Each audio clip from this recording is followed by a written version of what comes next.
చేస్తున్నారు. కేంద్ర ప్రభుత్వం కూడా దాన్ని 4 వర్ష జాతీయ రహదారిగా శాంక్షన్ చేసింది ఇటీవల. సో దాని పనులు కూడా జరుగుతున్నాయి.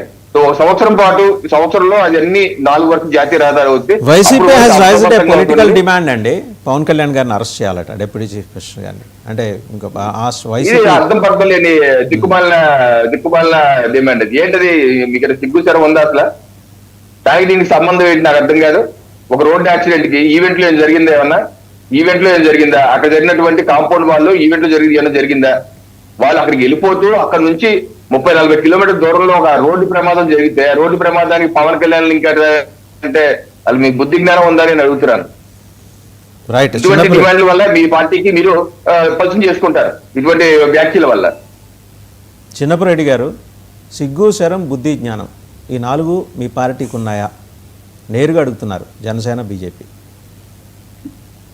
గుడ్ మార్నింగ్ సార్, ప్యానల్ సభ్యులకు అలాగే వీక్షకుల 99 వీక్షకులందరూ కూడా గుడ్ మార్నింగ్. చెప్పండి సార్.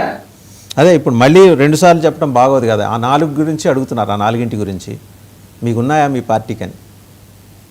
అదే పొద్దున్నే ప్రజలకి మంచి వార్తలు విందామని చెప్పేసి 99లో మంచి డిబేట్ జరుగుతుందని చెప్పేసి చెప్తే వీళ్ళు బీప్ కూటమి అని చెప్పేసి ఒక బీప్ కూటమి తయారైంది. ఆ బీప్ కూటమి ఏదంటే అది చెవులకి వినసొంపుగా ఉండే మాటలు మాట్లాడాలి కానీ పొద్దున్నే లేవగానే ఇలాంటి మాటలు మాట్లాడుకుంటా ఇలాంటి దౌర్భాగ్యాన్ని మనం చూడాల్సి వస్తా ఉంది. సరే, ఏది ఏమైనప్పుడు కూడా సార్, పవన్ కళ్యాణ్ గారు ఆ రోజు సైలెన్సర్లు తీయందే అసలు మనకి ఎక్కడ హుషారు అని చెప్పేసి మాట్లాడితే సినిమా యాక్టర్లని ఫాలో అయ్యేటటువంటి సమాజం జరుగుతూ ఉన్నటువంటి యూత్ అంతా కూడా ఫాలో అవుతా ఉన్నారన్న వాస్తవాలు మనందరికి కూడా తెలుసు.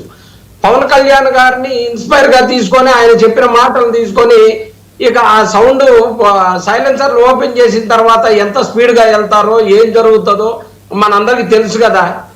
ఇలాంటి సిచ్యువేషన్ జరిగింది కాబట్టి పవన్ కళ్యాణ్ గారిని అరెస్ట్ చేయాలి అని చెప్పేసి మాట రావటం జరిగింది.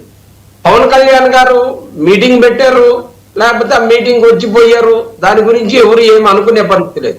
అదే అక్కడ తెలంగాణలో జరిగిన విషయానికేమో అక్కడ హీరోలే బాధ్యత వహించాలి అని చెప్పేసి చెప్పినటువంటి పరిస్థితిని మనం చూసాం. ఏది ఏమైనప్పటికీ కూడా 2 నిండు ప్రాణాలని బలి తీసుకున్నటువంటి ఈవెంట్ గా భావిస్తూ అక్కడ దానికి సంబంధించిన నిర్వహణపై కేసులు పెట్టాలని చెప్పేసి, అలాగే దాన్ని రెచ్చగొట్టిన పవన్ కళ్యాణ్ గారి మీద కూడా కేసులు పెట్టాలని చెప్పేసి డిమాండ్ రావటం జరిగింది. ఈరోజు ఏం సార్, ఇన్ని కోట్ల రూపాయల సినిమాలు జరుగుతూ ఉంటాయి. తండ్రి లేని పిల్లవాడు, ఆమె తల్లిని కూడా ఒక్కదాన్ని చేసిపోయినటువంటి పరిస్థితిని మనం చూసాం. అవతల తెలంగాణలో ప్రకటించినట్టుగానే మరి ఇక్కడ హీరోలు కూడా ప్రకటించాల్సింది కదా. ఇవన్నీ పోనిచ్చి చివరికి రోడ్లు బాగలేదు, జగన్మోహన్ రెడ్డి గారు వచ్చినప్పుడు చేసినప్పుడు ప్రభుత్వం చేసినటువంటి రోడ్లు బాగలేవు, అప్పుడు చేయలేదు కాబట్టి ఇప్పుడు చనిపోయారు. ఏమన్నా ఉందా సార్? దానికి మళ్ళీ ఆ బీజేపీ తందానా అని బలగటం, ఆయన బుద్ధి లేదని చెప్పటం, ఆయన నోటికి పట్టడం మాటలు మాట్లాడటం. ఏం జరుగుతుందో ఏందో తెలుసుకోండి సార్. రోడ్లు ఎలా ఉన్నా జాగ్రత్తగా పొమ్మని చెప్పేసి చెప్పండి. రోడ్లు బాగలేకపోతే మీరు బాగు చేయండి సార్. అంతేగాని రోడ్లు బాగు చేయటం చేతగాక ఈరోజు ప్రజల్ని బలి తీసుకునేటటువంటి పరిస్థితుల్లో ఈ సినిమాలలో రెచ్చగొట్టుకుంటా ఇలా చేస్తా ఉన్నటువంటి వాటన్నిటిని కూడా వైసీపీకి రుద్దాల్సినటువంటి అవసరం లేదండి. వైఎస్ఆర్ కాంగ్రెస్ పార్టీ ఈ రాష్ట్రంలో పేదలకి ఎంత చేయాలో అంత చేసినటువంటి వదిలేయండి. మీ పార్టీ పరంగా ఏమన్నా కాంపెన్సేషన్ ఏమన్నా ఇచ్చారా? మీ పార్టీ మృతుల కుటుంబాలకి ఏమన్నా కాంపెన్సేషన్ మీ పార్టీ పరంగా మీరు అప్పుడెప్పుడు అనౌన్స్ చేసిన ₹1,00,000 ఇంకా అందలేదు? ఎవరికి సార్? ఎవరికన్నా మీరు గుర్తుందో లేదో, విజయవాడ వరదలప్పుడు మీరు అనౌన్స్ చేసింది, మీ నాయకుడు అనౌన్స్ చేసింది, ఇంతవరకు అందలా. తెలుసా మీకు అది? సార్, వైఎస్ఆర్ కాంగ్రెస్ పార్టీ ఒక మాట ఇస్తే మాట తప్పే ప్రశ్నే లేదు సార్.